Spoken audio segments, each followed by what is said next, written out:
आपण पाहत आहात सत्याची बाजू मांडणारं हक्काचं न्यूज चॅनल M24 तास. चिकोडी जिल्हा परिषद मतदारसंघातील रणधुमाळी अगदी जोमात सुरू आहे. मी सध्या उभा आहे आयतुडी खुर्द गावामध्ये. खरं पाहिलं तर हा शिराळा विधानसभा मतदारसंघ असू दे किंवा तुमच्या जिल्हा परिषद किंवा पंचायत समिती, हा प्रत्येक निवडणुकीचा कुरळप, चिकोडी आणि आयतुडी खुर्द हे महत्वपूर्ण अशी गाव आहेत. उमेदवार विजयी होतो, या उमेदवारांसाठी ही गावं अगदी महत्वपूर्ण मानली जातात. आता सध्या मी आयतुडी खुर्द या गावामध्ये आणि आपल्या सोबत काही नागरिक आहेत. आपण त्यांच्याकडून जाणून घेणार आहोत की इथली परिस्थिती काय आहे. सध्या गावातील भौतिक सुविधा असतील किंवा काही पाण्याचा विषय असेल, कशा पद्धतीने मार्गी चालू आहे का आणि काही अपेक्षा आहे का तुम्हाला? गावातील आता गेली आमच्या गावातील नदीजवळ असून गावाचा पेयजल योजना गेली 10 वर्ष झालं पेयजल योजना चालू आहे, पण ती गावातील पेयजल योजना काय सक्सेस अशी झाल्या असं काय झालेलं नाही. गावातील प्रश्न अजून पेयजल योजनेचा आहेच. अजून कमी दाबानं पाणी येणे असा हा प्रकार आहे. रस्त्यांचं अजून अडचणी आहेत. रानात जाणारे रस्ते हे अडचणीचे आहेत. एकंदरीत आपल्यासोबत अजूनही काही नागरिक आहेत. आपण त्यांना सुद्धा त्यांच्याकडून जाणून घेणार. या परिषदेच्या माध्यमातून शेतकऱ्यांना मिळणाऱ्या सुविधा असतील किंवा ती त्यांच्यापर्यंत पोहोचण्यासाठी कोणता उमेदवार असावाच वाटतो, कसा असावाच वाटतो मला? जिल्हा परिषदच्या माध्यमातून आपल्याला पहिले 5 वर्ष अभिजित आबांनी काम चांगलं केलेलं आहे. त्यामुळे त्यांना गेल्या वेळी संधी मिळाली नाही. यावेळी संधी चांगली चालून आलेली आहे आणि त्यांना भरघोस मतांनी विजय करतील असं मतदार असं दिसत आहे. मी सध्या उभा आहे ते आयतुडी खुर्द येथील एसटी स्टँड असणाऱ्या या ठिकाणी. तर आपण आता काही नागरिक आपल्यासोबत, आपण त्यांच्याकडून जाणून घेणार आहोत की मला काय सांगाल, सध्या जिल्हा परिषदची निवडणूक सुरू आहे आणि कसं इथलं वातावरण आहे आणि काय परिस्थिती आहे सध्या? इथे वातावरण तर चांगलं आहे. तसा विचार केला तर महाआघाडीला इथं जास्त सोर्स आहे.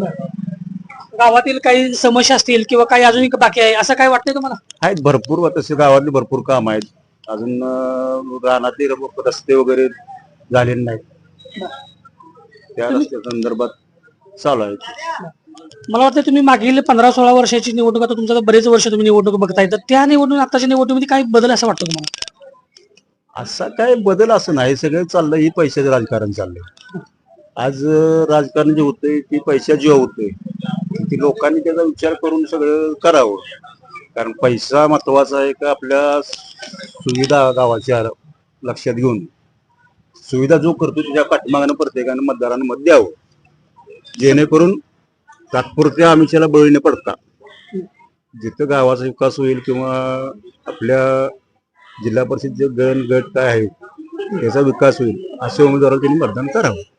तर सध्या आता ही जिल्हा परिषदची निवडणूक म्हणजे खरं तर एक मिनी मंत्रालय म्हटलं जातं आणि ह्याच्या जिल्हा परिषदच्या माध्यमातून शेतकऱ्यांसाठी एक मिळणारा लाभ चांगला असतो किंवा आणखी म्हणजे विविध अशा सुविधा मिळत असतात. तर अशासाठी एक कसा उमेदवार असावा वाटतो तुम्हाला? प्रामाणिकपणे जनसेवा करण्यासारखा उमेदवार असावा, जनतेच्या पाठीमागे सदैव राहणारा असावा, गोरगरिबांची कामं करणारा असावा, त्यांच्यासाठी झटणारा असावा. फक्त इलेक्शन पुरतं पुढे येऊन किंवा समोरून लोकांना काहीतरी म्हणजे आमिष दाखवून मतदान घेऊन पुन्हा त्यांना 5 वर्ष इकडे बघायला असा उमेदवार नसावा. जेणेकरून कायम संबंधात असावा गोरगरिबांच्या, शेतकरी कुटुंबांच्या, असा उमेदवार पाहिजे. तुमच्या आयतुडी खुर्द गावामध्ये त्या शैक्षणिक सुविधा असतील किंवा आरोग्याच्या अशा सगळ्या सुविधा आहेत का, म्हणजे काय बाकी आहे अजून काय? आहेत तशा आरोग्याच्या शैक्षणिक सुविधा बऱ्यापैकी आहेत. एकंदरीत तुमच्या मनातील असा कसा उमेदवार असावा असं वाटतं मला? आमच्या मनातील एकच उमेदवार असा असावा की बाबा जेणेकरून तो जनसेवेत काय इथून पाठीमागे बी आपल्या बरोबर असणारा आणि इथून पुढे बी आपल्या बरोबर राहावा असा उमेदवार पाहिजे. मग काय सांगेल तुमच्या इतक्या वर्षाच्या अनुभवावरून राजकारणाच्या, सध्याचं राजकारण कसं बघता तुम्ही? बऱ्यापैकी आहे, चांगलं आहे की राजकारण. नाही, पण जे सध्याचे तर राजकारण चालू आहे किंवा आता सध्याचे गावातले उमेदवार जे राहतात, म्हणजे कसं तुमचं कसा उमेदवार असं वाटतं तुम्हाला? उमेदवार हा जनतेशी संपर्क करणारा असावा, जनतेची सेवा करणारा असावा.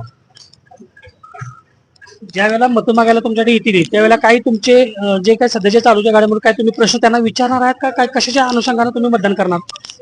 सर्वसामान्यांची जे गरजा भागवणार आहे नाही त्याच्याशी मतदान करायला काय हरकत नाही. आपण पाहिलं की समाजामध्ये मिसळणारा उमेदवार असावा, जेणेकरून त्याच्या अनुभवावरून आणि त्याच्या कौशल्यानं गावाचा विकास होईल, असाच उमेदवार असणं गरजेचं असल्याचं सांगितलंय. M24 साठी मी दिलीप मोहिते, सांगली.